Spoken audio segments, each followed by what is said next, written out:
अपराधी कौन। एक समय की बात है, बनारस शहर में एक ब्राह्मण रहता था जिसका नाम हरिस्वामी था। उसकी एक बेहद खूबसूरत बीवी थी और उसका नाम लावण्यावती था। लावण्यावती की सुंदरता को देखकर कोई भी पुरुष उस पर फिदा हो जाता था। एक रात वह अपनी छत पर सो रही थी।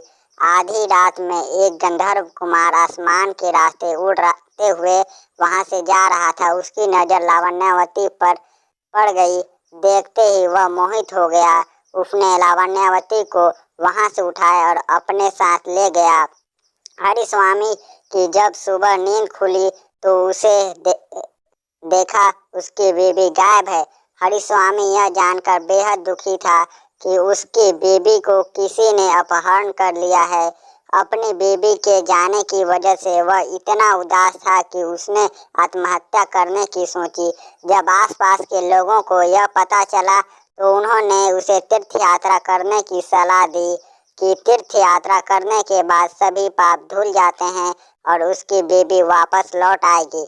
हरिस्वामी के पास तीर्थ यात्रा करने पर जाने के अलावा कोई और रास्ता नहीं था, इसलिए वह यात्रा के लिए निकल गया। अपनी तीर्थ यात्रा के दौरान एक गांव से गुजरते समय हरिस्वामी को बहुत तेज भूख लगी। वह एक ब्राह्मण के घर पहुंचा। वहां ब्राह्मण की पत्नी ने उसे खाने के लिए खीर दी। हरिस्वामी को खीर लेकर तालाब के पास एक पेड़ के नीचे पहुंचा। वह हाथ पैर धोने और पानी लाने के लिए तालाब के पास गया और अपनी खीर उस पेड़ के नीचे रख दी। उसी वक्त एक बाज उस पेड़ के ऊपर आकर बैठ गया। बाज ने अपने मुंह में एक सांप पकड़ा हुआ था और वह उसे खा रहा था। तभी उस दौरान सांप का जहर हरिस्वामी की खीर में गिर गया।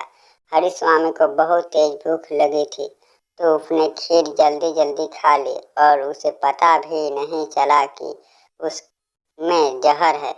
जहर वाली खीर खाने के बाद उसके शरीर में जहर फैल गया और तड़पते हुए वह तुरंत ब्राह्मण के घर पहुंचा और वहां उसकी बीवी से बोला कि तुमने मुझे जहर वाली खीर खाने के लिए क्यों दी। ऐसा कहते ही उसकी मृत्यु हो गई। ब्राह्मण ने सब कुछ देखा और उसने अपने बीवी की एक भी बात नहीं सुनी और उसे हरिस्वामी की मौत का दोषी समझकर घर से बाहर निकाल दिया। हमेशा की तरह कहानी पूरा करने के बाद बेताल ने विक्रम से कहा, हे राजन, बताओ इस कहानी में अपराधी कौन है, सांप, बाज या ब्राह्मण की बीवी। अगर तुम उत्तर जानते हुए भी चुप रहोगे तो तुम्हारे सिर के टुकड़े टुकड़े हो जाएंगे। न्यायशील और बुद्धिमान राजा विक्रम ने इसका जवाब दिया। इस कहानी में सांप, बाज और ब्राह्मण की पत्नी तीनों अपराधी नहीं हैं, क्योंकि सांप तो बाज के चंगुल में था, वह कुछ भी नहीं कर सकता था। बाज ने भी जानकर खीर में जहर नहीं मिलाया, वह तो बस अपना खाना खा रहा था। वहीं ब्राह्मण के बीवी ने तो अपने मेहमान का आदर करते हुए उसे खाने के लिए खीर दिया था। जो इन्हें अपराधी मानेगा वह स्वयं ही सबसे बड़ा अपराधी होगा। इस कहानी में अगर कोई दोषी है तो ब्राह्मण है, जिसने बिना कुछ सोचे समझे अपने निर्दोष बीवी की बिना बात सुने घर से बाहर निकाल दिया।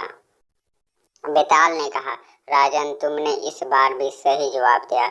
और इतना बोलते ही वह फिर से उड़ गया और राजन विक्रमादित्य उसे पकड़ने के लिए उसके पीछे भागे।